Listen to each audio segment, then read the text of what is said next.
Throw Gang, we are joined by the Romance Raja, the King of Curls, the Film Pharaoh. Call him RFK, how he's killing these scripts. Call him RDJ, how he's delivering these lines. He's not the stepbrother. He's the brother who stepped up to the stage. He keeps it correct on his set. Gangs in New York. Call him Al Capone, how he killed it in Chicago. You got dry dig, he got Dewey Cox. You got a soft 2, he got a hard 8.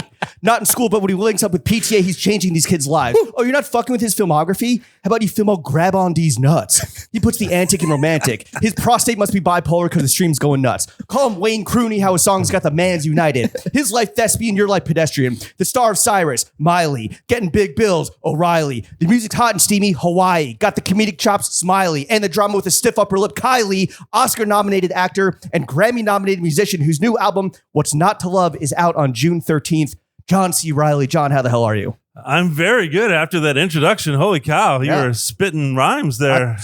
Try my best, bro. Got some verses. I got a potential EGOT in the building, you know? Yeah. Gotta potential. Come one day. I gotta get moving. You're 0 for 4, honestly. So come on, let's pick it up. How you doing? Actually, I was emanated. Are you supposed to win all those things to become an EGOT? Yes. So okay. Unfortunately. Well, it was nominated for a Grammy, Facts. nominated for a Tony, nominated for an Oscar, and what's the S? No, EG. Emmy. And not an Emmy. Right. Golden Globe. That's not. Yeah. EGOT. That's a G, isn't it? No, Grammy. Oh, Grammy. Golden Globes, no one cares about those. Tony. So you got the GEGOT. Okay. I just got Yeah. nominations. It's an honor just to be nominated, though, right? Yeah, it is. Actually, it is. It is kind of better to be nominated than to win. Really? Why is that? Find well, all the pressure that comes with it. Like if you win, you're kind of like expected to deliver something really big next. Speech? You know, Like a speech? well, or just like the next job you choose has to be as good as your Oscar winning whatever. And if you're nominated, it just kind of gets you into the matrix. Okay. You know, like it tells people that you're there and you're part of the conversation. I have arrived. Yeah. Yeah. Did you have anything written down at the Oscars when you were nominated for Chicago? Well, that was a strange one because we had just gone to war. So I don't think I had anything specific other than to maybe thank the people that I did musicals with when I was a kid. Oh, and then cool, maybe dude. have like a moment of silence for peace in the world. But I didn't have to give that and speech. there was no peace because you didn't get your fucking Oscar. That's well, what Chris happens. Cooper won that year and he was fantastic in adaptation. Great movie. Yeah.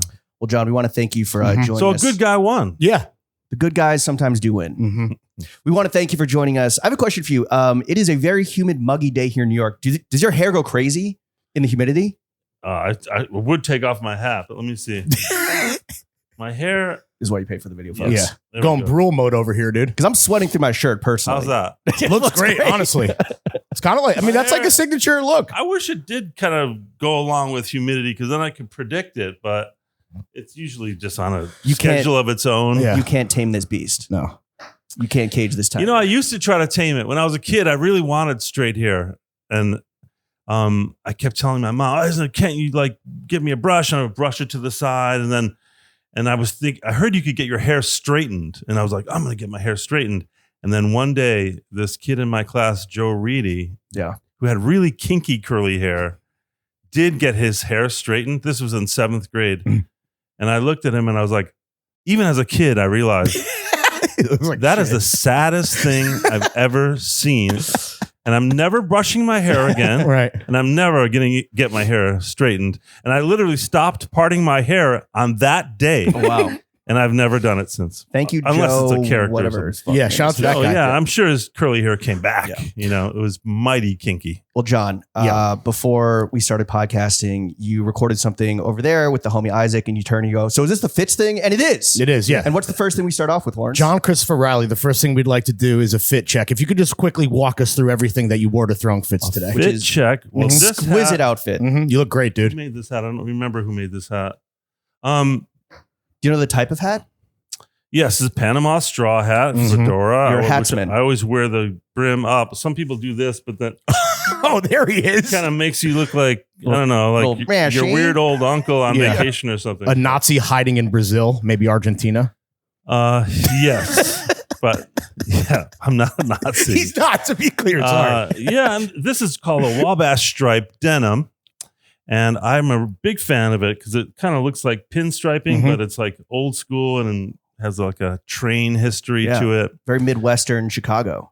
Yeah, or Southern. It's a very popular fabric that they make overalls out of. But I'm a 3-piece man. I like to. Really? Yeah. And I'm especially these days really into workwear, you know, like the kind of jackets and pants that like painters wear. Right. Or carpenter pants or that kind of stuff. But you do it like in a 3-piece ensemble. Elevated. This is by this company. They're called Bronson, I think. Nice. Bronson Manufacturing. And sounds hard. There's a lot of these companies that you don't really know where they come from. It looks like maybe they took like a legacy name and bought the name or bought the logo and something. Anyway, they had a Wabash stripe 3-piece suit in my size. Fire. So they became one of my favorites. Do you do like any work in your workwear, or is it just kind of like suiting in workwear fabrics? I definitely do a lot of work in my workwear. I have another great, I just got a great work suit, like chore coat pants ensemble from Mont Saint-Michel in France. They were like one of the original workwear companies from France. And I actually work in a friend of mine's pottery studio. Oh, cool. I'm like his shop assistant. His name is Adam Silverman, and he makes these incredible giant clay pots and things. So I help him when it comes time to move things. I call myself the transportation coordinator, and I wear my work suit when I'm there, my chore coat. Yeah. A lot of guys in New York that are doing like a similar thing. They've never lifted a finger in their life, so we just had to ask. You can spot those guys, right? No, usually drinking $9 cortados, right here, baby. I mean, I literally have worked as a carpenter, and I've done a lot of manual labor jobs, and I know my way around a complete set of tools. So that hammer loop is hammering. Yeah. Your pants don't fall down when you put one in. What about the shirt underneath? The shirt. I'm glad you asked, because this is one of my favorite. Well, in general, I've come to really love custom shirts. And there's this company called Anto in Los Angeles that has been doing it for multiple generations. They've been doing like every famous movie star, politician, mover, shaker, man for like the last 40 plus years or something. And when you go to their workshop in the Valley, they took over this old bank to set up where they make the shirts. And in the vault, they have the sizes for all those people. You can see Frank Sinatra's sizes. Oh, shit. Like his shirt measurements. Right. And when I did the Winning Time show on HBO about the Lakers, and I played Dr. Jerry Buss, it turns out they had Jerry Buss's shirt measurements there. And a lot of the shirts that I wore in that show were just like copies of what big he old wore. collars. Yeah. Very open, very body positive. Fly with those collars. Do they have like young Marlon Brando and then like fat Marlon Brando? Like, you know, like neck size went up a couple. I don't know. But I know this, that the press that I got about those shirts, I think that was my proudest moment on the whole experience of that show. I think it was in Vogue. They said, let's have a moment to talk about the shirts on Jerry Buss or something. And she went through like how many buttons unbuttoned in this scene or that scene. And it was just this appreciation for the shirts, and they're still killing it there. Yeah. You know, Anto. They're doing better than Winning Time, if we're being honest. You know, that was yeah. So custom shirts, is that a habit that came when you first got your first nomination? You're like, yo, I got nomination money now. I can do custom shirts. Matrix money. Well, it's one of those things, like it's like rent or buy, you know, like true. It really is. True. Like you can buy a bunch of shirts off the shelf or whatever. Yeah. And they almost fit you. I mean, if you know how to, fit yourself in a shirt, you can, because sometimes you have, it's not just the sizes, but the cut of the shirt, the different brands fit differently. Some of them have all this room, some of them don't. So if you can fit yourself, you can get yourself pretty dialed in on a shirt off the shelf, but no, it's the move for sure. Yeah, those custom shirts, they don't last very long. First of all, right? They end up kind of getting uncomfortable. I mean, I had used to buy a lot of shirts from Brooks Brothers, and the top of the collars would just start wearing out, and I was like, wow, this is actually a cheap shirt. Like, yep. But if you go to a place like Anto, every single time you put it on, you're like, this is my shirt. You know, it even has my Oh, yeah? It's monogrammed? Initials. Yeah, but you go low key. Sure. Right. You see it? Tonal. Yeah. Tone on tone. JCR. The nice tonal stripe on that bad boy too. To kind of that's the other thing. You can pinstripes. go through. They have all these fabrics. You can pick all these different fabrics. And so what I'm saying is, if you can invest in the front end of your clothes, Right. or you can invest in the back end and like your pants by having to replace all these lame shirts that you bought from Macy's or whatever. That's growth. That's wisdom. Mm-hmm. Yeah. It's true. You know, and we talk about the kerchief The real quick? neckerchief. the kerchief, Yeah. yes. What about it? Who makes it? Where do we get one? I don't know. Is this like a sartorial These are move that you've been- everywhere these days. Yeah. I like a kerchief. I actually started wearing them when I made this movie, The Sisters Brothers, because I used to think like, oh, it's like this cowboy accessory. And they would like rob banks by covering their faces with their kerchief. But really, it's actually a very practical item. Number one, it keeps your shirts cleaner. Facts. So you don't get the grime on your collar. Yeah. When you sweat, and a lot of the sweat coming off your head is heading down your neck and into your, then this thing catches it, right? And then through the evaporative process of water, you get cooled off by it. So even though you think like people look at me and like, oh man, how can you be wearing a 3-piece cotton suit and a kerchief also? I'm like, well, actually, because of the evaporative process of water of the ensemble. it's like I'm a walking air conditioner, you know? You are. And then I realized like when they put it over their faces, it was also a very practical thing for cowboys because they were just trying to keep the dust out of their noses and That's their why they never had mouths. COVID in the Wild West. Exactly.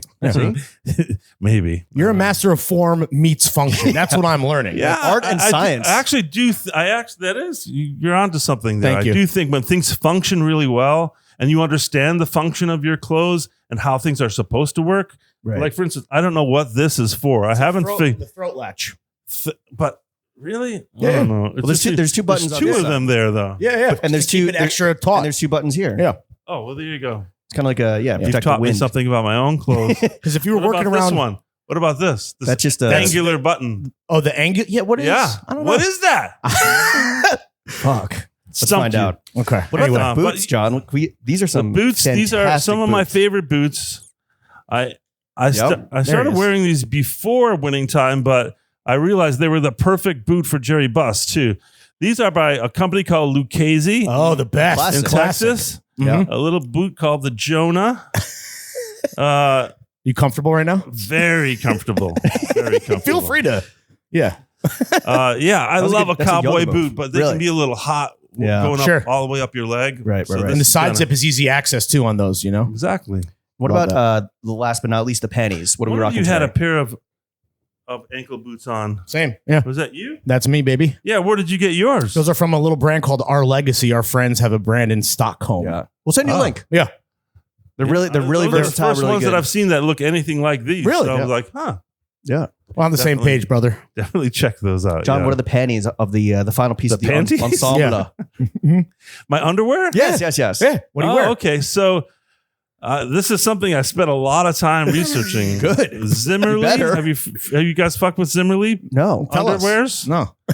It's No. like the best underwear. Yeah? Zimmerly's? Zimmerly. Is I it think American? Must be Swiss or Okay. Swiss I don't know. engineering. Someone from over there. And then Hanro is Oh, one yeah, of my yeah. favorite Yeah. t-shirt Yeah. companies. Yeah. Really good. Classic. Also Swiss or Swedish Yes. Oh, here's another or kind Finnish. of weird, kind of bougie legacy brand that you may not have heard of. Not many people have, but I have it on good authority that the King of England buys his socks from here. It's in Rome, and it's a place called Shostal. Yes. Ooh. You have heard of it? Yeah. You're just pretending. No, They make I have a the friend most that buys- amazing pajamas, which Mhm. I'm obsessed with pajamas too. Because when I'm not in a 3-piece suit, I'm in pajamas. Like A full suit. I don't have a midway point. I Right. have formal and Right. pajamas. Like Right. you exist at either end of the spectrum. Uh-huh. yeah, I No just in at a between. certain point, I started. It was around the time that I did the Sisters Brothers. Actually, I always liked dressing like this, but I'd get like self-conscious, like, what are you, some kind of cowboy from the 1800s? Like, come on. And I thought, you know what? You're an eccentric person. I had like a major health scare where I was like, you know what? From this point forward, I'm going to do whatever the fuck I want to Fuck do. yeah, dude. I'm an eccentric person. I'm going to dress like an eccentric person, and I'm going to dress to enjoy myself. Love you know? that. So so Pajamas. I forgot where I was going with that. It's like I saw the light at the end of the tunnel, and then I just realized pajamas. No, You're an eccentric guy. Like, so this health scare happened. You're like, you know what? I'm going to do whatever the fuck I want. I'm going to wear pajamas and three-piece suits. 3-piece suits. Yeah. Anyway, how else? Like, what else in your life kind of manifested or came to be from that I don't give a fuck anymore attitude after this health scare? Besides your sartorial endeavors. Oh, I know what I was going to say. Okay. Thank you for reminding me.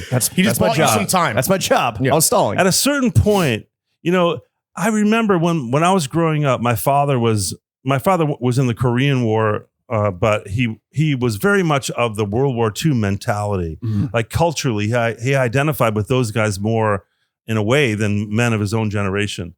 So he's very old school. And I remember growing up and seeing what he wore and how he dressed every day. And then as I got older, as I moved past like 21, 22, 25, 30, 35, I found myself around 35 years old going like, why am I still dressing like I'm trying to look like I'm 21? I'm 35. And then I thought, did my dad ever dress like he was trying to dress like me? And I was like, hell no. My dad was like, I'm a grown ass man. I'm not interested, no offense, in baseball hats or t-shirts with writing on them. I'm a grown ass man. Yeah. I've earned the right to dress how I want. Trying to dress, not read. If it's going to be formal, it's like own it, like own who you are and own the gravitas that you've earned. So at a certain point in my life, I just decided, you know what? I'm just going to dress the way I want to dress. And all of a sudden, I started getting all this attention about the way that I was dressing and invited to things like this to talk about fits. Yeah. Really, GQ wrote an article about me a few years ago. It's like, John C. Reilly is a style god. What went through your head when you saw that? Yeah. I was like, thank you. Goddamn motherfucking right. It took a lot of effort. Like it was the year I went to Cannes. I had like 4 movies there. I'm going back, I think, this year. Yes. But I had like 4 movies that year, so I was everywhere. So it was like a joke how many red carpets I was on. Yeah. And I thought, well, if you're going to do that, why don't you just like roll like the ladies roll, like get some gowns. I knew I wasn't wearing gowns, but you get some looks, LEWKS, Yeah. Hell yeah. And then it just paid off. I was like, wow, they actually did notice that I brought a cane to Cannes with a duck's head on it and a 3-piece white linen suit and a few different kind of hats. I do want to talk about hats because there are a couple great hat companies in the world that you may or may not be aware of. How many hats do you own, do you think? Well, sadly, a lot of my own personal belongings have perished in a fire. So I used to have quite a few hats. I've saved some real special ones to me in the scramble before the fires happened. But there's a company in Italy called Peroni hats. Does it make the beer? They have been making. They don't make them for sale. They won't sell you one. They make them. They've been making body armor and chest plates and hats for like 100 years. Okay. Like every major movie from like Cleopatra to Lincoln with Danny Day-Lewis, the hats or anything leather or armor wise is from these people. Peroni. And they gave me a couple hats when I was there. I just made this spaghetti western there called Testo o Croce, Heads or Tails, which is the one that's going to be at Cannes this year. Anyway, that's an amazing company. But to me, the best hat makers for men in the world, to me, is a company in Chicago, on the south side of Chicago, called Optimo Hats. This guy, Graham, took over this legacy African-American hat shop on the south side of Chicago. This old guy taught him how to do it. That guy passed away. And now Graham has this empire of Optimo hats. He took over an old fire station on the south side of Chicago where he builds them. He has a beautiful showroom in downtown Chicago. So for my money, Optimo hats is pretty great. There was a great hat store in Altadena called Wellama, but unfortunately they got lost in the fire also. Is this your preferred hat style? Because you are a man of many hats. I do. Yeah, I like this style. I like almost a Homburg style with the center crease like that. Anything too pinchy or too... I don't know. There's Do you, been a lot of bad hats in the last 15 years. A lot of this You don't pork say. pie action. Oh yeah. You have to understand the geometry of hats to really and how it goes with your face too, Yeah, right? of course. exactly. It's like sunglasses. So there's this oval shape, right? And then the distance of the brim is very specific to the shape of your face and the measurements of your face. So You know what if this you sounds sa- like? Art and science. yes, Once again. You're a Art scientific man. and science. Yeah. Well, if you go to a good hat store, they'll be able to fit you, not just like the hat fitting you, but Right. they'll look at your face and be able to tell you, oh, you should go with a little bit of a wider brim, or your Yeah. face is more almond shaped, so don't go too wide or whatever. And a lot of times when people are like, oh, I don't feel comfortable in hats. I like hats. I think they're cool, but when I put them on, I feel like, and I was like, well, I always tell people that is the whole secret to wearing hats is just own it. I know this thing is on my head Yeah. and I'm okay with it. Confidence is key. And the guy at the hat store told me it fits my face real good. So, Well, he's trying to sell you a hat. So. Yeah, but it's come on. It's, No, it does. You're It does. working- It's you're your look. working it, It's your yeah. look. You look great. and every old school city has like an old hat store. Right. New Orleans has a great hat store whose the name it escapes me right now, but you know, those kind of places, like there used to be a bunch of them on Delancey down Yeah. here Mhm. where the Hasidic guys would buy their felt hats. That's where I used to buy my hats when I lived in New York. Do you? Is there like a rare hat that you're like on the hunt for, like that has proven elusive to you? Well, Your white. well, whale? hats are like they're in a way they're kind of disposable because you know they wear out or they get sweaty or whatever. And so to me, the ones I'm always chasing are the hats that I already had that wore out. And yeah. like even with a place like Optimo that has been making, I think this might be from Optimo. Anyway, those kind of places like they're like fashion, you know. Right. They don't have this ribbon anymore. They had it when they made your hat, and then that's it. Right. So the hats I'm always chasing are those kind of hats. The ones that got away. Yeah, there's a great hat store in England, in London, called what the hell's the name of it? It's like 700 years old or something. The store, and they have this incredible machine there. So if you ever see, like, I wore a bowler hat for Stan and Ollie, this movie where I played Oliver Hardy, and bowler hats, you know, by nature they're like hard as a rock, you know, and if you just put on a bowler hat off the shelf or whatever, you would quickly discover you'll have a headache because it's going to be squeezing your skull in places that it's just pinching too hard in one place and a little too loose in another place. So there's this French guy who invented this machine in the 1800s, and they have one at this place. What the hell's the name of it?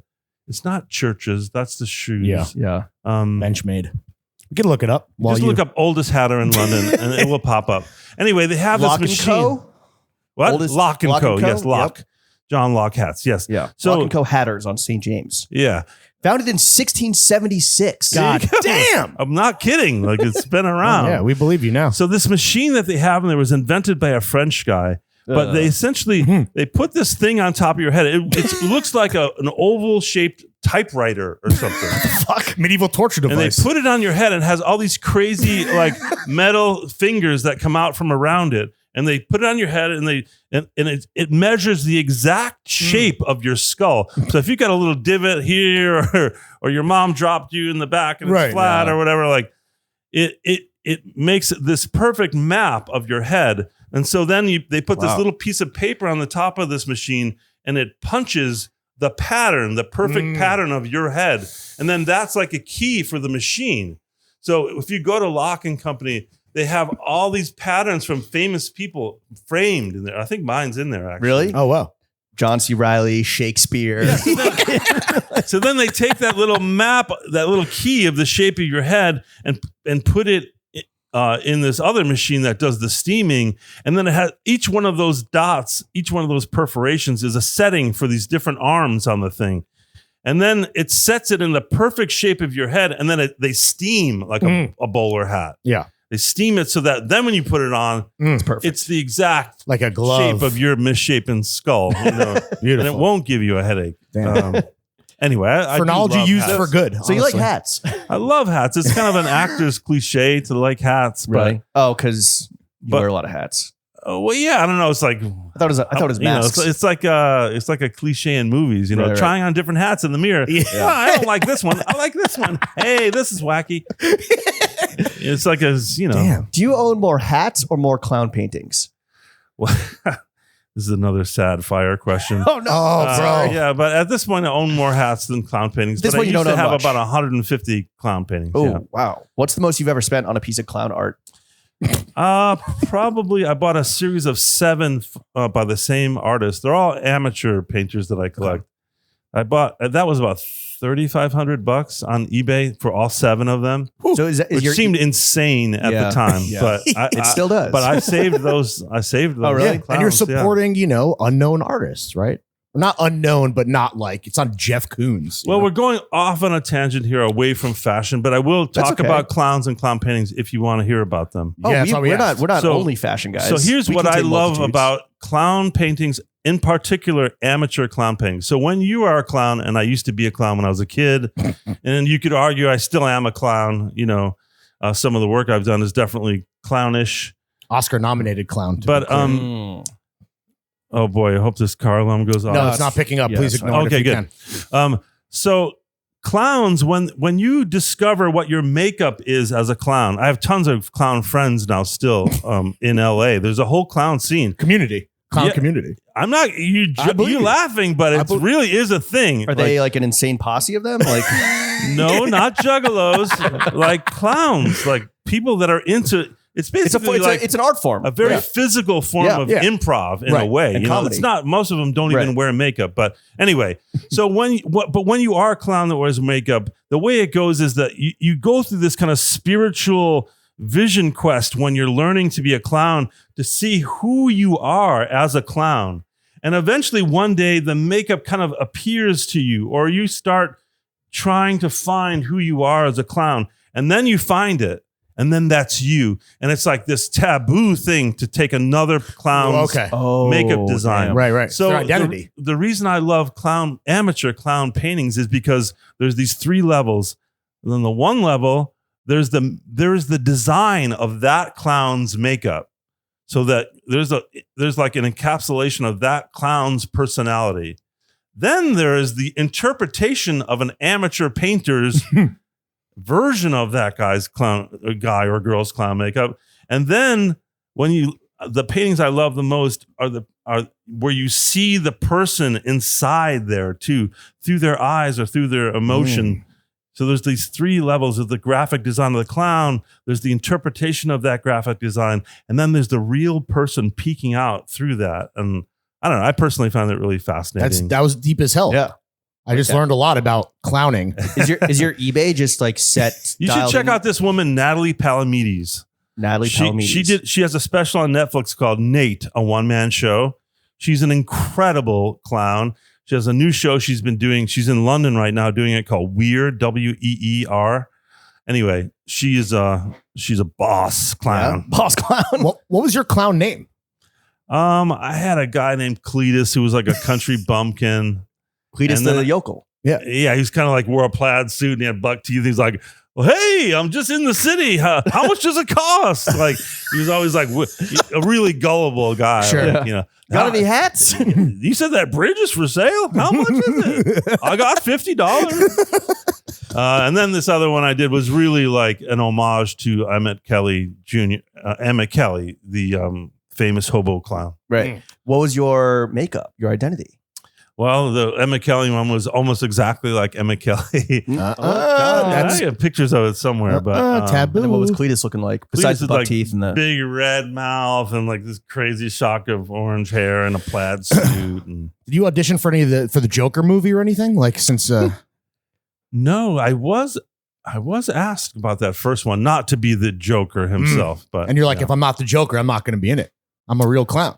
Yeah, This is beneath I don't me. know. Yeah. I had just done Sisters Brothers with Joaquin. I was like, I don't know if we want to follow up Sisters Brothers with Yeah, us being clowns Yeah. together. it's an intense guy. You want to know how I got these hats? Yeah. I do want to ask about kind of swing back to your fashion. So both your sons, Leo and Arlo, they're both really into fashion.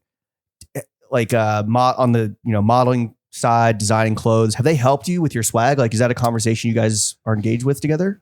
Not really, no. I have always encouraged my sons to like find their own style, like, and even with me, I'm like not sitting here advocating that everyone should wear this, like Right. I wear this because it makes me happy and I think it's fun to wear and it just makes me comfortable. It's like finding your identity through your face paint, exactly, your makeup. Yeah, in a way it is. It's kind of a spiritual. It's a very personal quest, like finding what it is. Finding how you want to represent yourself to the world. You know? We preach that. Here on My Drunk one Fits. son, Leo, actually went to fashion school at one point and he designs a lot of his own clothes, or he'll take things and cut them up and add them together. But so they haven't really. So this really is like your own. The result of your own journey. It's not like the kids being like, "Yo, Dad, you should check out." Like, no, in fact, this whole idea of like having someone else give you swag or having someone else style you, I think is really lame. I have to say, preach it. I think this whole idea, like you see these things, like there was a famous event recently here in New York City where people were like strutting around as if it was the Hunger Games. Dressed in these crazy outfits, some of them very beautiful, some of them very well made. But for the most part, when I see someone, if you can guess who someone is wearing, that's a fail to me right there.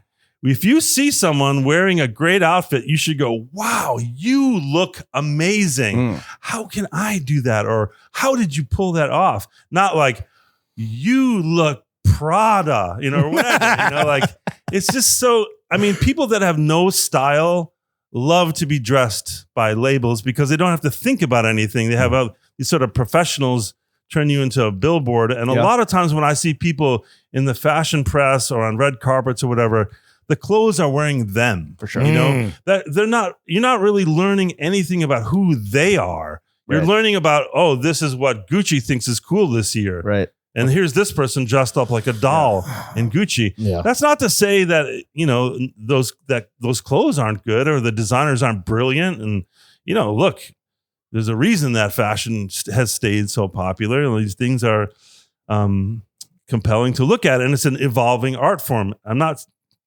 throwing shade on that stuff. But I think personally that the world would be a lot more interesting and a lot more beautiful if everyone took their own style as their own responsibility. Hell yeah. And if you just kind of picked and choose, if you wore a Gucci hat and this jacket from a thrift store and then these Lucchese boots or whatever, and you put it all together, now you're making a style statement that's you. It's an expression of who you are. I have a friend, this guy Joey in Los Angeles, and he's a designer, not a clothing designer. He works in like scenic design and stuff. And he always has the most amazing looks, but it'll be like an old bucket hat turned into a Peter Pan looking hat. And then like, he just finds the craziest, oldest stuff. He never buys anything new, but the way he puts it together with a handkerchief here and this weird little thing, that little thing, you're like, oh my God, you're the most he's one of the most fashionable people I know, one of the most stylish men I know. And I tell him that every time. I say, Joey, I know I'm wearing this, whatever, this whole getup, which I bought, but to do what you do requires real style. Any monkey can be dressed by someone, but to really understand what makes your body look cool or what evokes a certain style that you admire, like that takes time. You have to invest in it. And I think any of the big fashion houses, any of the big designers would agree with me, actually. But because of the way the marketplace works, celebrities dressing in your clothes is one of the best ways to get your stuff out there. And I understand why people do it. But I mean, personally, I think people should take more pride in their personal style and not let the marketplace or the trend tell them. Like, I didn't start wearing this stuff because of a trend. I started wearing it because like I just was laying in bed one day. I was like, in pajamas. What would be really cool is like, instead of Wabash stripe overalls, like a Wabash stripe 3-piece suit. That would be cool. Where do I find that? And then you just pull stuff together and you find it. And then all of a sudden, someone watches it or takes a picture of it and like, this is the new trend. Style God. It wasn't. Yeah, exactly. But it was just me going like, what really feels like an honest expression of Your how curiosity. I want to move through the world. Yeah. It's a journey. Were you ever? This is important stuff to talk about. No, absolutely. We are always. It's about human beings. It's not about commerce and industry and status. It's about like human expression. Like that's really important. A true right artist. now. A true artist. Yeah. Throw gang, let's be real. Most skincare products aren't made for men. And when they are, they're usually not great. They're overly complicated, packed with questionable ingredients, or just don't deliver results. That's where Caldera Lab comes in. They've redefined men's skincare by combining advanced science with high quality, non-toxic ingredients to create a simple, effective routine that actually works. Lawrence, look at my face. Look at me. Do you see how non-greasy and matte my face is looking right now? That's because I'm all about the base layer. It's a nutrient-rich moisturizer that not only absorbs quickly, it provides a non-greasy matte finish as aforementioned. Yeah, shout out the base layer, but also, oh man, that eye serum. Every day I'm starting with that eye serum. As a beady eye motherfucker, I need this shit because it reduces the appearance of tired eyes, including dark circles and puffiness. You know I got that. Well, not anymore. 75% of users reported diminished darkness under their eyes, myself included. Whether you're starting fresh or upgrading your routine, Caldera Lab makes skincare simple and effective. Do not settle for drugstore junk or steal your partner's products. Come on, guys. Elevate your routine in skincare made for you. Head to calderalab.com/throwingfits and use throwingfits at checkout for 20% off your first order. Did you ever find yourself kind of caught up in the marketplace where you were just like wearing the clothes that you were told to wear? Definitely when I was younger. And I have a lot of sympathy for younger people coming into the world of entertainment and stuff now. Like, it's just kind of a conveyor belt to get you out there. And I understand that. And I come from a super working class background. So when I first was coming up into movies and stuff and people cared enough to dress me, a place like Prada willing to give you 5 free suits. And you're like, 5? Shit. If you're from the south side of Chicago, you're like, hell yeah, can I have a belt too? It's like it was like a dream come true to have these fancy clothes all of a sudden and be accepted, in that way, in that style world. But once you grow up a little bit and you understand like more about who you are, why not just express yourself instead of this whole thing of like borrowing clothes for an event and like having to give them back this sounds really sad to me. Like, you wouldn't believe the places that I've passed on. Really? Yeah. But I'm not going to throw them under the bus. I'm not going to. So anytime we see John C. Reilly on the red carpet now, that is your outfit that you put together from your brain and from your I would say own personal self-expression. With some exceptions, like things like tuxedos. Mm-hmm. Sure, yeah. Black I'm not going to tie. get a custom made tuxedo because whatever, you want to kind of go with the times and trends do change in that way.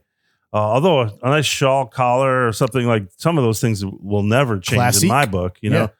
But I would say if you did like a Google image search of me, John C. Reilly wearing a suit, say the last 10 years, almost everyone was a custom made suit. Fire. Hell yeah. From people in London, this weird guy named David Saxby, who had a shop in Putnam that would make these incredible, like, he was part of this whole movement in London called chappies. People that wear like the old fashioned tweeds with the velvet trim on the collar and stuff and ride bikes and like penny farthings?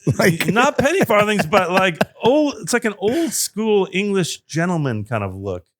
But without with the politics. Brooks, like the Brooks leather saddle and like the exactly. like like that. So British hipsters. Yeah, and a lot of times these things will dovetail with what I'm doing. Like when I was getting a lot of those suits made, I was doing this movie with Will Ferrell in London, and a lot of my characters' costumes were these tweed suits, and I was like, well, I already have a guy. So all the suits I wore in that movie were from this guy, David Saxby. And then when I was doing the Sisters Brothers, it was like these cowboy looks, and I was working with this brilliant designer, Milena Canonero, like who worked with Stanley Kubrick, for Christ's sake. Like, so I had, this amazing style goddess advising me about what was right for that period in the 1850s. But then I also thought like, well, I don't want to just be wearing like a tracksuit when I'm at the hotel and then come to work and pretend to be a cowboy. I want to feel like this all the time. Yeah. So a lot of times it dovetails with what I'm doing. What's method swag. Yeah. Method swag. It's emotional for you, clearly, which is nice. It's refreshing, honestly. Well, it is, isn't it? The most personal thing ever. We agree with you. Like what you decide to wear You're every speaking day. our language. And sometimes,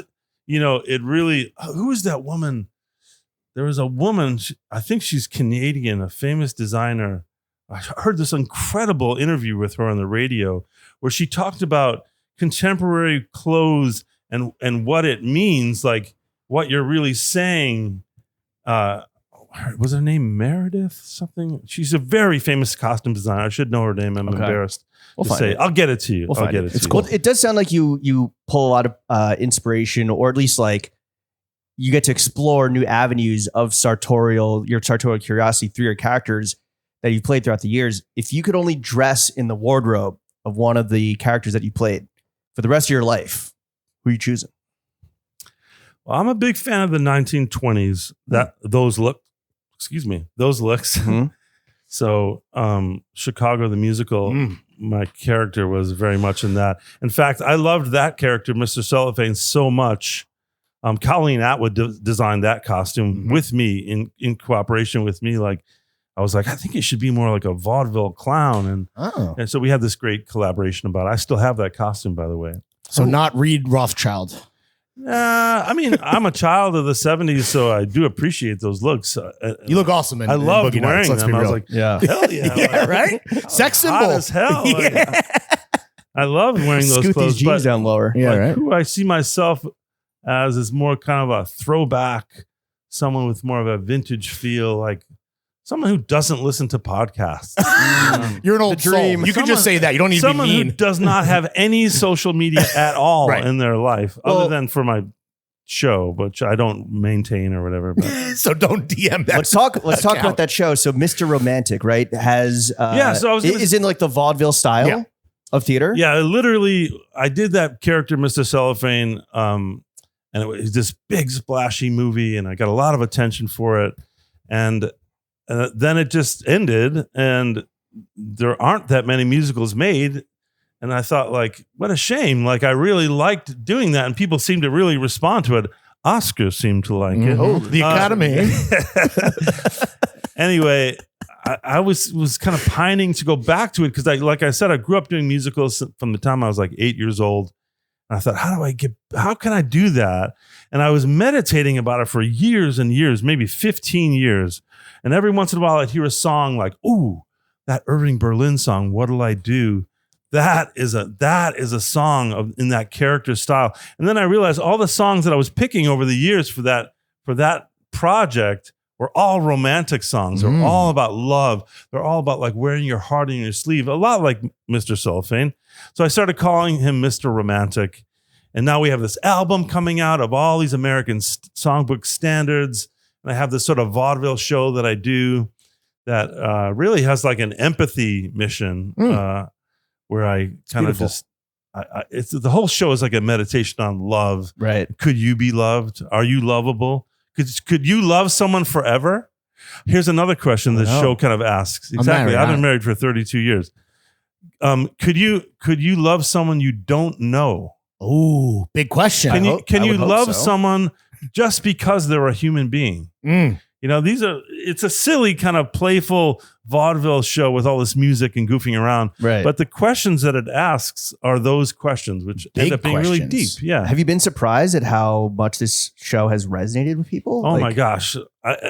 We just did our biggest show in Austin recently at the Paramount Theater during South by Southwest. And I'm telling you, man, it felt like the audience was literally like a sponge. Just like anytime I said anything like, I love you, or I see you, or look how many beautiful people there are here tonight, you could just feel people like, oh, they're so sick of being beaten up by the news and the bad news and the war and the degradation of human beings. Like to come to a theater and feel like you're part of everyone there. And the person on stage cares about you. Like it's a real tonic for the times. And I started doing this about 3 years ago, and it's gotten even more urgent, this mission, since I started doing it. So, it's a break-even thing. Right. It really is. Not a money maker. Well, only don't because say. I do it on a small scale, and it's like covering songs from the 1930s is not going to make anyone a bajillionaire. Like, Right. but the point I'm making is like, I decided like, what can I do to help the world? What can I do myself? Well, I can sing. I like to sing. I can dance around. I can make people laugh. I can tell them I love them. Like, maybe that's what I contribute. Thank you for your service. It's clown. It's clownery. It's definitely clowning. Yeah. Fully clowning. So yeah, that's what I decided to do. I don't think there's any other actors of my experience or reputation who are out there doing a vaudeville show with live musicians. How do you Correct me if I'm wrong. I wish there were more, but there aren't. Steve Martin-esque? Steve Martin, one of my all-time heroes. The GOAT. We have the GOAT, same for lawyer, sure. actually. Really? I don't think Your lawyer Eskimo Bros. I've never met him. Really? I've never met him because it was Might one be of those listening. people like Just sue him. I could have, Right. but I was just so especially. I really wanted to meet him after I read his autobiography, Born Standing Up. But then I even just resisted that because I just think like when you hold people up, like Bob Dylan, like I've been offered the chance to meet Bob Dylan before, but we have the same birthday. I hold him in such high regard that he's a very important person in my psyche, and I didn't want him to be a human being. I didn't want to Right. He needs to be a god, an untouchable. burp at dinner or whatever. Yeah. And like, Scratch I his just want ass. him to be that important person to Yeah. me, and I think maybe he would even appreciate that. Like Sure. just let me be, who I am to myself, and I can be who I am to you. And that's fine. We don't, Which is Dewey Cox, probably, to Bob Dylan, if anyone. Yeah. He was really nice about Stan and Ollie. He went on and talked about it on his radio show about how much he loved Stan and Ollie. That's amazing. And I listened to that recording, and it was like the first time I realized, like, Bob Dylan knows who I am. That's so and I tight. started crying, like, Wow. immediately Fuck yeah. burst into tears. Like, so anyway, yeah, Steve Martin, one of my early heroes. I literally made my own arrow through the head when I was a kid in 7th grade. Classic Like, bit. that was the first concert I ever went to with Steve Wow. Martin. I mean, I was obsessed with Steve Martin. I knew all his records, all his jokes, everything. He formed the kind of absurd sense of humor that I have, I think. So yeah, and Steve Martin is another person who's not afraid to step out of his lane. Yeah. And, you know me as this movie star, or you know me as this comedian, but guess what? I can play the banjo, and I enjoy playing the banjo, and maybe people want to hear me play the banjo, so I'm going to do that. I love that. I think it's really important that people feel like just because the world has put you in a lane doesn't mean you have to stay there. And in fact, I think the world would be a much richer, much more beautiful place if every single person did the things that they yearn to do secretly, sing that song or write that poem. Buy that or, suit. Yeah. Yeah, or design that suit Design that for suit, that yeah. matter. Like find a fabric. There are so many tailors out there that are dying to make you a suit. Or even if you bought a suit that doesn't quite fit you and you're like, well, I could just roll up the sleeves. Go see a tailor. They need the work. Yeah. Seek professional help, truly. Yeah, and then it will be perfectly, fit. Your armor. Yeah. How do you have so much love inside of you, John? Well, I don't interact with social media. That's Okay. the first thing. Okay. Step one. Noted. Right. I mean, you're not wrong. Honestly, I that's- do. Deleting Instagram right now. Sometimes, like when I do these interviews, not you guys seem thank perfectly normal, but sometimes, Thank you. sometimes when I do these things, when people who heavily traffic in social media, Yeah. and I'm not judging it. It's like, that's a great way to make a living and whatever. But you can see sometimes people are like, wow, what is it about this guy? He seems like on another wavelength altogether. Like, and it's because I'm not following that. In a way, I'm like walking around through the world completely blind because I don't know what everyone else is obsessed with. All I know is like, the world is still out here, you guys. Yeah, Like, right. Come join me. regardless of what's trending, like there's real life to be had out here. Yeah. So how do I have so much love inside me? Like I just don't think there isn't much choice. If you want to be alive, like I think honestly, I don't know why. We feel it. All I know is like I try to be honest with myself Sure. and I try to do I don't know, there's just something maybe it's Christian or something. I was raised Catholic. Do unto others, treat your brother as you would treat yourself. Like golden rule, baby. That's just good advice, and it makes civilization work. You were a naughty little boy growing up. How badly did your Irish Catholic dad beat your ass for stealing 500 boxes of cereal from a train? My dad never found out about that. Thankfully, and he never will. Okay. All right. Yeah, there was a railroad tracks that went straight through my neighborhood in Chicago, and they would often stop. And I figured out through my older brothers, like, you could just go up there and take a rock, bash off that padlock, and then who knows what's going to be in that train. 500 and boxes so when I finally got the nerve to do it with my friends, I crawled up on the embankment, smashed this lock off, which is a felony already right there. Statute of limitations, you're good. For you kids at home, though, thinking about doing this, it's no joke to rob a train, but... You are a cowboy, dude. I smashed this padlock off, and we pulled the door open, and it was fucking sugar corn pops from floor to ceiling. Let's go. The mother load. And we took like 500 boxes, but there were probably 1,000 more boxes on that train. And luckily my friend Bobby Zajac lived right next door to the railroad tracks. So we made like a fire bucket brigade from the train to his basement window and just moved 500 boxes of sugar. How many did you eat? Eventually, that was the problem because I couldn't really bring a lot of them home because my mom would be like, "Where the hell did you get this cereal?" And after a while, we'd have cereal parties in Bobby's basement. Wow. Where we'd go and like help ladies with their groceries at the grocery store for change. Then we'd use that change to buy milk. And then we'd go and have a cereal party back at Bobby Zajac's house. And then eventually I don't want to have to go to Bobby's house every time. I'm going to take some of these home. And then my mom was like, "Where did you get this?" And I was like, I helping ladies with their groceries. She's like, "What?" Spit it out. And I was like, no, just never mind. I stopped bringing them home. Smart move. All right. Well, you skated. But I told you I was born Catholic, raised Catholic. Yeah.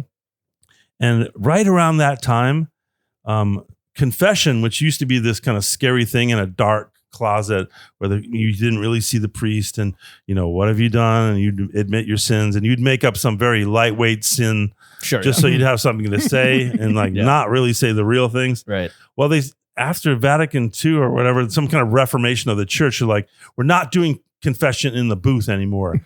Now we're going to do face-to-face confession where it's just you sit in a room with the priest. Yikes. And I was like, oh, shit. And I walked into this room and there's the priest, this guy I know very well from church and stuff. And he's like, so, they would say the regular rites and stuff, these kind of little prayer things. And then, what have you done? And sitting there face to face with him, I just could not say I took the Lord's name in vain, which is what I usually said. I was like, I robbed a train.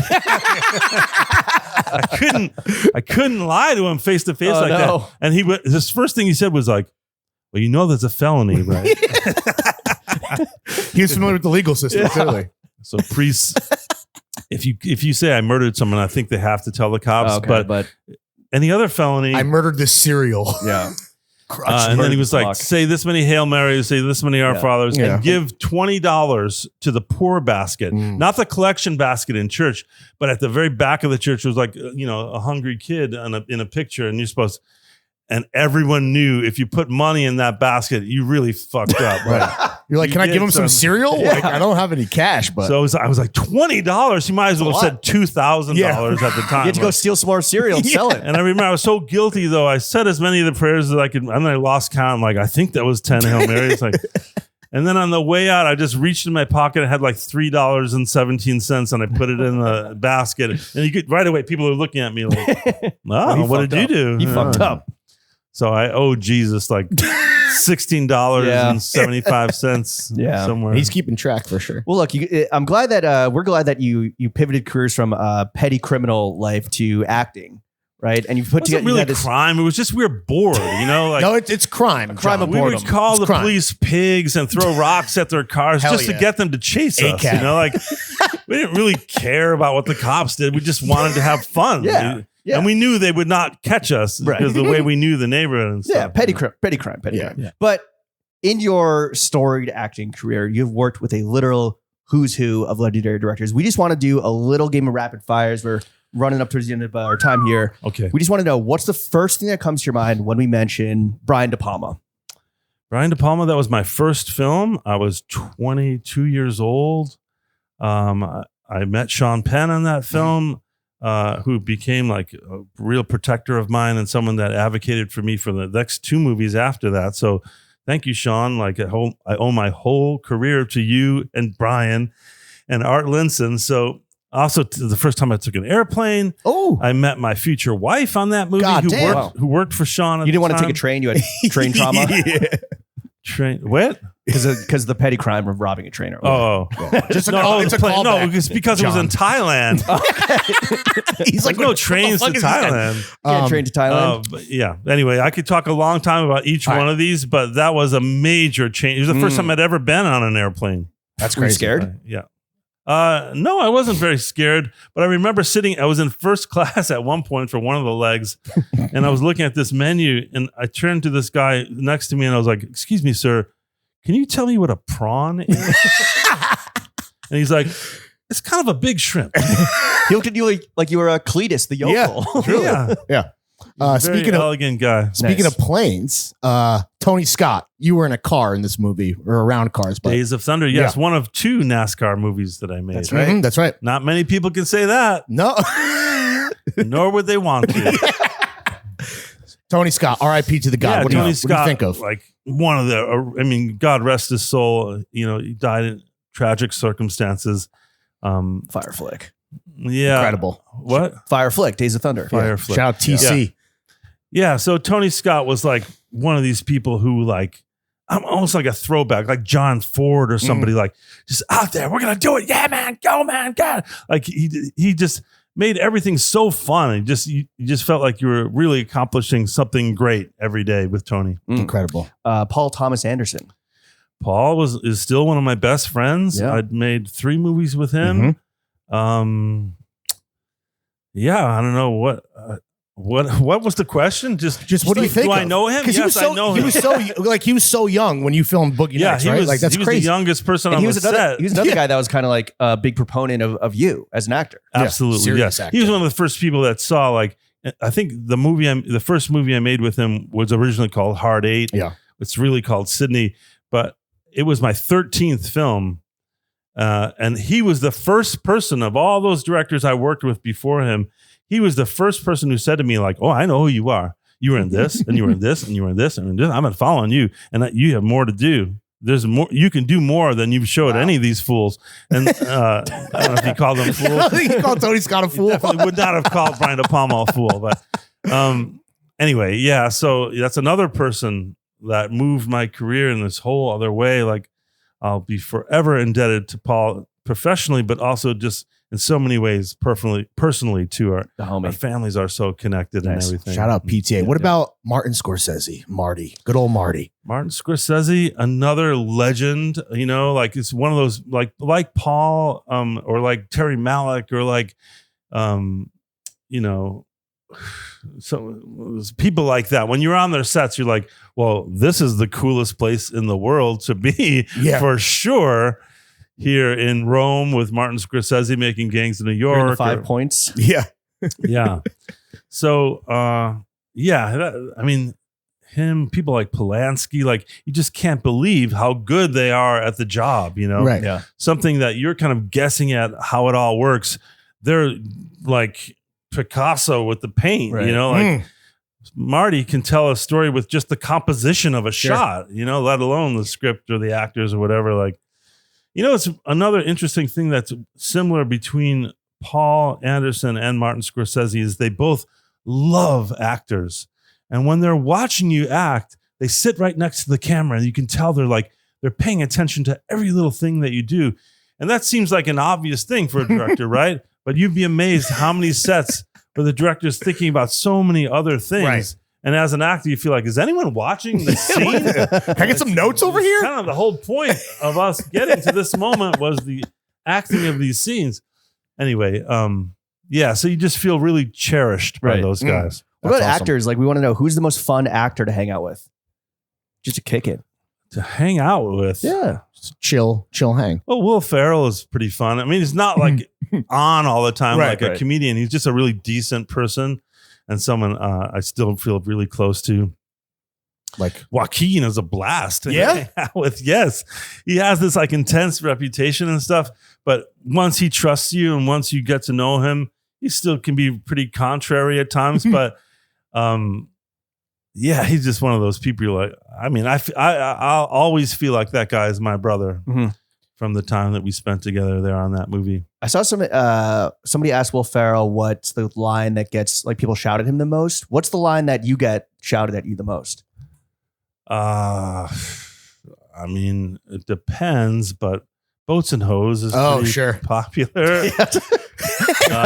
Sweaty from watching Cops, I feel like is might be up there, right? Yeah. Did we just become best friends? Yeah. Oh. Well, this one time I was in an airport with one of my sons when he was really little, and he had not seen Step Brothers, and we're standing there like in this shop, kind of looking at a kiosk, like the milk or something. And, For the cereal, obviously. and it was like in the airport, whatever, Hudson News. The or whatever. airport milk aisle. Looking at well, the milk and juice. whatever. Dairy section He's a Hudson little News. kid. I already go off on enough tangents. Don't distract me. So I'm standing there looking at it with my little son, and this girl just silently sidles up next to me and goes, "Do you like guacamole?" And I was so shocked. I'm like, "What? What? Yes, I do." And she's like, "No, the movie." And I was like, "What?" And she's like, "Step Brothers." And I was like, "Oh, okay. Yeah, whatever. Yeah, okay." And then my son was completely confused, like, "Dad, why did she ask you if you like guacamole?"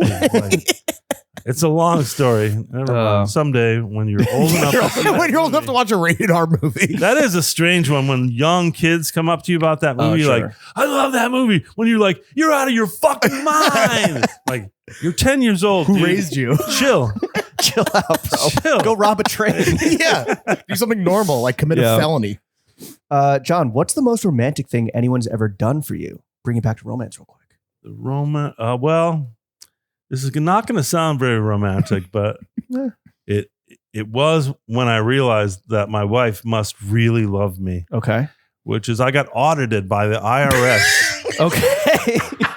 at one point, and I thought I was having a nervous breakdown, and I didn't have any of these records and stuff. I was just kind of winging it, Yeah. And I think what happened was I made much less money one year compared to the year before, so they came after me thinking I was hiding money or something. Fucking IRS. And I remember just sitting there like writing fake video rental receipts and putting coffee stains on a diary from 3 years before that I bought. Aging the I documents. was literally like fixing the documents. Committing another felony And as I we're was wont just to sitting do. there, and eventually I just like started to shut down. Like I was like, I can't do this.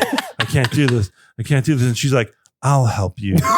I'll help you." And she sat down with me, and I was like, "Oh my God. Like, number one, I would never do this for you." So the fact that you're doing it for me, this is like the most awful thing that I could ever think of having to do. Yeah. You're doing it for me. Like that was very deeply romantic. Let's Bonnie and Clyde. commit tax fraud. Yeah. And I got out of that with no change. Woo. Very yeah. much. Hell yeah. Skated once Shout again. out Steve Martin's lawyer. Yeah. That was actually my accountant. Okay. John C. Shout out all Reilly the, is above the law. shout That's out all what the I'm learning. CPAs, You're above yeah. the law, brother. and on the flip side, what's the most romantic thing you've ever done for your wife? You are Mr. Romantic. Well, one time when she was sick on a vacation, I hired a mariachi band to stand outside the hotel window and play for her so she could experience that. How much was that? I don't know. You'd have to ask her. Like, Okay. I don't know what I You never helped her. What's a mariachi Skate? band run you? What is that like? What does that cost? I don't know. It's pesos. Who's Did counting? was she like, what the fuck? I'm sick. I'm trying to sleep. Shut this mariachi band no. up. She said, "Oh," Okay. she wanted to come with to the dinner, and then she Oh. couldn't. So I brought the dinner to her, Yeah. kind of like. Beautiful. Yeah. I should think about that some more. What have I done? You are that? Mr. Romantic. Yeah. Yeah. It's in the name. That's just an act, though. No. And in a way, it is. And I say I'm joking, but in a way, it is. It's not me. Like John C. Reilly is Mr. Romantic as a show.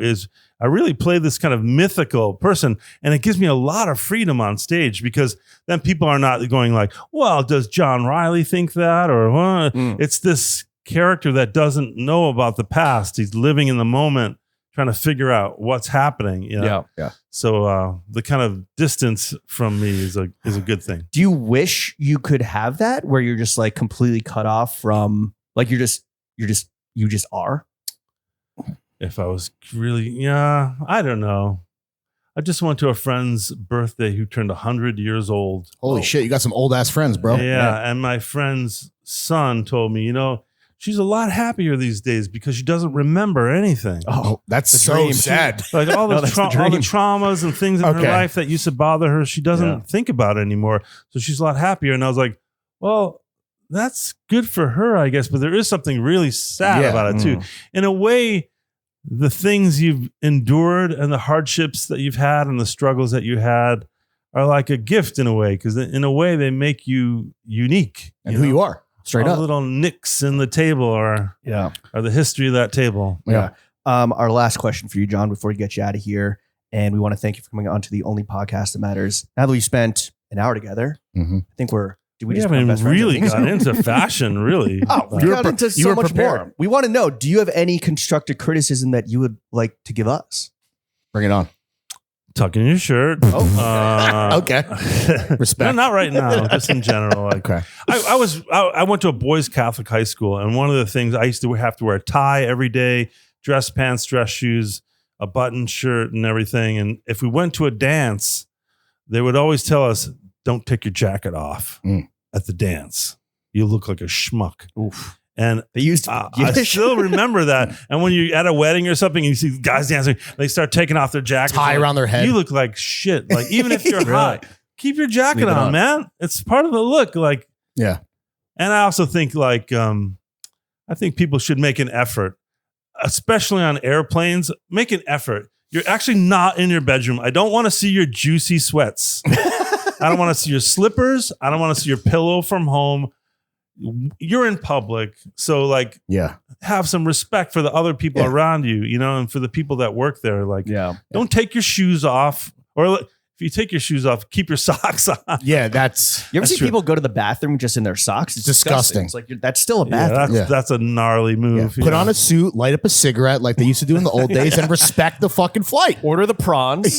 But in a way, like I say that, like care about what you look like before you leave the house. It's not just like a criticism of people being too casual or something. It's like a way to make the world more beautiful. If everyone cares about that more, then the whole world gets more beautiful. Absolutely. I don't know. And it's good for people's self-esteem. Yeah. Like a lot of times I see people wearing some super baggy t-shirt and like whatever. And you're like, oh, you're afraid to show your body. You're hiding in that giant baggy t-shirt. Like, isn't there a way to like celebrate yourself? Like wear something that you do feel comfortable in, that does celebrate who you are. Like I'm on a big humanist mission here, guys. We feel Everything it. that I do these days Us is about too. trying to Us create empathy and trying to create beauty and trying to create joy. Like that's the only way out of the mess that we're in out there right now. Well, you are certainly doing your part with the new album, What's Not to Love, which is out on June 13th. Mr. Romantic, what's not to Mr. love? Romantic, that What's shit. Not to Love. Stream it, buy the CD. What do you want? Yeah. What do you want people to do? See you Live? There's a beautiful vinyl Get the version physical of it coming media. out that Third Man Pressing made for Ooh, us. shout It's out fucking gorgeous. Jack White. Yeah, shout out Jack Gorgeous White, down in vinyl. Smashville. All right, John C. Reilly, thank you for coming on to the only podcast. that You're a matters. legend. Appreciate it. Thank you very much. Jeff, take us out.